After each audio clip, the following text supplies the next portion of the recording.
वक्षस्तनाभिः व्यसेमदेव इदं यदायुः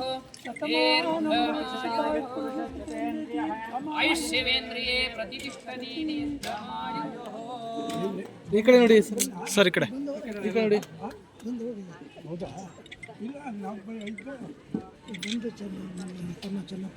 ಹಿರಿಯರೇ, ಅಕ್ಕ ತಂಗಿಯರೇ, ಅಣ್ಣ ತಮ್ಮಂದ್ರೆ,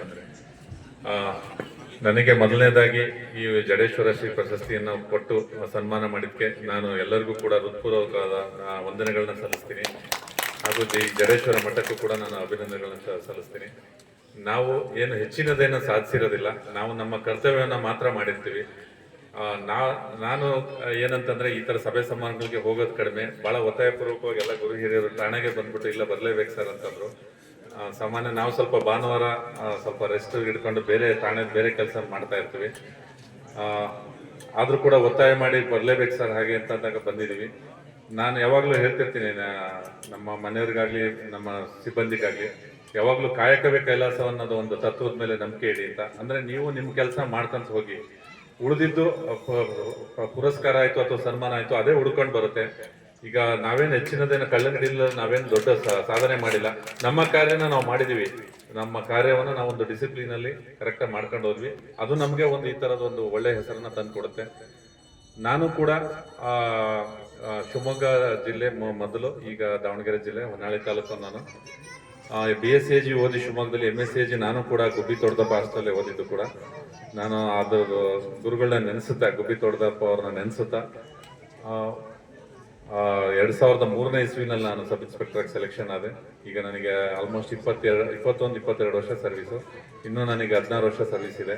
ಚಿಕ್ಕ ವಯಸ್ಸಲ್ಲೇ ನನಗೆ ಸಿಕ್ಕಾಗ ಸಬ್ ಇನ್ಸ್ಪೆಕ್ಟರ್ ಕೆಲಸ ಹೇಗಪ್ಪ ಏನು ಅನ್ನೋದು ಗೊತ್ತಿದ್ದಿಲ್ಲ. ಕಾನೂನು ಬಗ್ಗೆ ಅಂತೂ ತಿಳುವಳಿಕೆನೇ ಇದ್ದಿಲ್ಲ, ಯಾಕೆಂದ್ರೆ ನಾನು ಓದಿದ್ದು ಸೈನ್ಸ್ ಫೀಲ್ಡ್ ಇಂದ ಬಂದಿದ್ದು. ಹಾಗೆ ನಿಮ್ಮ ಮಕ್ಕಳನ್ನು ಕೂಡ ಈ ನಾನು ಸಬ್ ಇನ್ಸ್ಪೆಕ್ಟರ್ ಸೆಲೆಕ್ಷನ್ ಆಗ್ಲಿಕ್ಕೆ ನಾನು ಖರ್ಚು ಮಾಡಿದ್ದು ಬರೀ 300 ರೂಪಾಯಿ ಮಾತ್ರ, ಅಂದ್ರೆ ಅಪ್ಲಿಕೇಶನ್ ಫೀಸ್ ಮಾತ್ರ. ನೀವು ಕೂಡ ನಿಮ್ಮ ಮಕ್ಕಳನ್ನ ಒಳ್ಳೆ ಡಿಗ್ರಿ ಓದಿಸಿ, ಸರ್ಕಾರ ಏನು ಅಪಾಯಿಂಟ್ಮೆಂಟ್ ಮಾಡುತ್ತೆ ಅದ್ರ ಬಗ್ಗೆ ನಂಬಿಕೆ ಇಡಿ. ಯಾವುದೇ ಅಡ್ದಾರಿ ಮಾರ್ಗ ಇಲ್ದೇನೆ ಡೈರೆಕ್ಟ್ ಸೆಲೆಕ್ಷನ್ ಆಗುತ್ತೆ. ನಿಮ್ಮ ಮಕ್ಕಳನ್ನ ಚೆನ್ನಾಗಿ ಓದಿಸಿ, ಅವರಿಗೆ ಬೇರೆ ಯಾವುದೇ ಈ ತರದ ಅಡ್ದಾರಿಗಳಿಂದ ಸೆಲೆಕ್ಷನ್ ಆಗ್ತವೆ ಅಂತ ಹೇಳ್ಕೊಡ್ಬೇಡಿ. ಕಷ್ಟಪಟ್ಟು ಓದಿದ್ರೆ ಮಾತ್ರನೇ ಸಿಗುತ್ತಪ್ಪ ಅಂತ ನಂದೇ ಎಕ್ಸಾಂಪಲ್ ಕೊಡಿಬೇಕಿದ್ರೆ ತೊಂದರೆ ಇಲ್ಲ. 300 ರೂಪಾಯಿದಲ್ಲಿ ನಾನು ಸಬ್ ಇನ್ಸ್ಪೆಕ್ಟರ್ ಆಗಿರ್ತಕ್ಕಂಥವನು.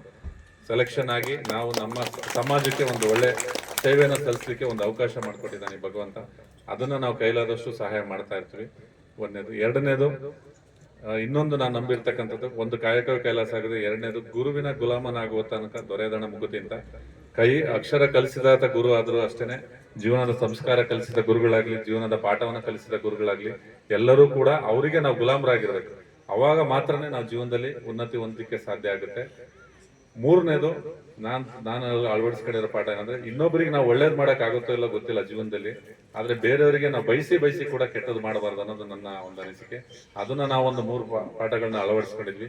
ಈಗ ನಾನು ಯುವ ಜನತೆಗೂ ಹೇಳೋದಷ್ಟೇನೆ, ಅಡ್ಡ ಮಾರ್ಗಗಳು 1000 ಇದಾವೆ. ಅವೆಲ್ಲ ಅಡ್ಡ ಮಾರ್ಗಗಳು ಮೆಟ್ಟಿ ನಿಂತು ಉತ್ತಮ ಮಾರ್ಗಗಳಿಗೆ ಸಾಗಿ. ನಿಮ್ಮ ಮಕ್ಕಳಿಗೂ ಕೂಡ ಈ ಮೊಬೈಲ್ ಅನ್ನೋದು ಒಂದು ವ್ಯಸನ ಆಗಿದೆ. ಆದಷ್ಟು ನಿಮ್ಮ ಮಕ್ಕಳಿಗೆ, ಯುವ ಜನತೆಗೆ ಅವರು ಒಂದು ಹಂತಕ್ಕೆ ಬರೋ ತನಕ ಯಾರು ಕೂಡ ಮೊಬೈಲ್ ಅನ್ನ ಕೊಡಬೇಡಿ. ಮೊಬೈಲ್ ಇಂದ ತುಂಬಾ ಮಕ್ಕಳುಗಳು ಅಡ್ಡದಾರಿ ಹಿಡಿದಿದ್ದಾರೆ, ಹಾಳಾಗಿದ್ದಾರೆ. ಅವ್ರ ಎಜುಕೇಶನ್ ಹಾಳಾಗಿದೆ, ಆರೋಗ್ಯ ಹಾಳಾಗಿದೆ. ಹಾಗಾಗಿ ಅದು ಒಂದು ವ್ಯಸನ ಅಂತ ಅನ್ಬೋದು ಈಗಿನ ಕಾಲಕ್ಕೆ. ನಮ್ಮ ಕಾಲದಲ್ಲಿ ಅದು ಇದ್ದಿಲ್ಲ ಪುಣ್ಯಕ್ಕೆ. ಅದು ಈಗ ನಾವು ಸ್ಟೇಷನ್ ಅಲ್ಲಿ ನೋಡಿದಾಗ ಮೊಬೈಲ್ ಇಂದಾನೆ ಮಕ್ಕಳುಗಳಾಗ್ಲಿ, ಕಾಲೇಜ್ ಮಕ್ಕಳುಗಳು, ಹೈಸ್ಕೂಲ್ ಮಕ್ಕಳು ಹಾಳಾಗೋದನ್ನ ಕಂಡು ಬರ್ತಾ ಇದ್ದೇವೆ. ಹಾಗಾಗಿ ನಿಮ್ಮ ಮಕ್ಕಳುಗಳನ್ನ ವಿದ್ಯಾಭ್ಯಾಸದ ಬಗ್ಗೆ ಹೆಚ್ಚು ಗಮನ ಕೊಡಿ. ಓದಿಗಿಂತ ಇಂಪಾರ್ಟೆಂಟ್ ಆಗಿ ಸಂಸ್ಕಾರ ಕಲಿಸಿ. ಹಿರಿಯರಿಗೆ, ಗುರು ಹಿರಿಯರಿಗೆ ಗೌರವ ಕೊಡೋದನ್ನ ಕಲಿಸಿ. ಮನೆಯಲ್ಲಿ ನಿಮ್ಗಿಂತ ಯಾರೇ ಇರಲಿ, 1 ವರ್ಷ ದೊಡ್ಡರಿರ್ಲಿ ಚಿಕ್ಕವರಿರ್ಲಿ, ಅವರಿಗೆ ಗೌರವ ಕೊಡೋದನ್ನ ಮನೆಯಿಂದಾನೇ ಕಲ್ಸಕ್ ಸ್ಟಾರ್ಟ್ ಮಾಡಿದ್ರೆ ಅವರು ಮುಂದೆ ಉತ್ತಮ ಪ್ರಜೆಗಳಾಗ್ತಾರೆ ಅಂತ ಹೇಳಿಕ್ಕೆ ಇಷ್ಟಪಡ್ತೀನಿ. ಹಾಗಾಗಿ ಏನಾರ ಮಕ್ಕಳುಗಳು ತಪ್ಪು ಮಾಡಿದ್ರೆ ನೀವೇ ತಿದ್ದಿ. ಅದನ್ನ ನೀವು ಸರಿಯಾಗಿ ತಿದ್ದಿದ್ರೆ ನಮ್ಮ ಸ್ಟೇಷನ್ ತನಕ ನಾಳೆ ದಿನ ಬರೋದಿಲ್ಲ. ನೀವು ಸರಿಯಾಗಿ ತಿದ್ದಿಲ್ಲ ಅಂದ್ರೆ ನಾಳೆ ದಿನ ಅವ್ರು ನಮ್ಮ ಹತ್ರ ಬರ್ತವೆ, ನಾವು ತಿದ್ದಬೇಕಾಗುತ್ತೆ ಸರ್ ಅಂತ ನೀವೇ ಕರ್ಕೊ ಬರ್ತೀರಾ. ಸರ್ ನನ್ನ ಮಗ ಮಾತು ಕೇಳ್ತಿಲ್ಲ, ತಿದ್ದಿ ಅಂತೇಳಿ. ಹಾಗಾಗಿ ನೀವೇ ತಿದ್ದಿ. ಮೊದಲೇ ತಾಯಿ ಹೇಗೆ ಮೊದಲನೇ ಗುರುನೋ, ತಂದೆನೇ ಮೊದಲನೇ ಆರಕ್ಷಕ ಮನೆಯಲ್ಲಿ. ನೀವು ಸರಿಯಾಗಿ ಅವ್ರನ್ನ ತಿದ್ದಿದ್ರೆ ನಮಗೆ ಕೆಲಸ ಕಡಿಮೆ ಆಗುತ್ತೆ, ಸಮಾಜ ಸುಸ್ಥಿತಿಯಲ್ಲಿ ಇರುತ್ತೆ ಅಂತ ಹೇಳಿಕ್ಕೆ ಇಷ್ಟಪಡ್ತೀನಿ.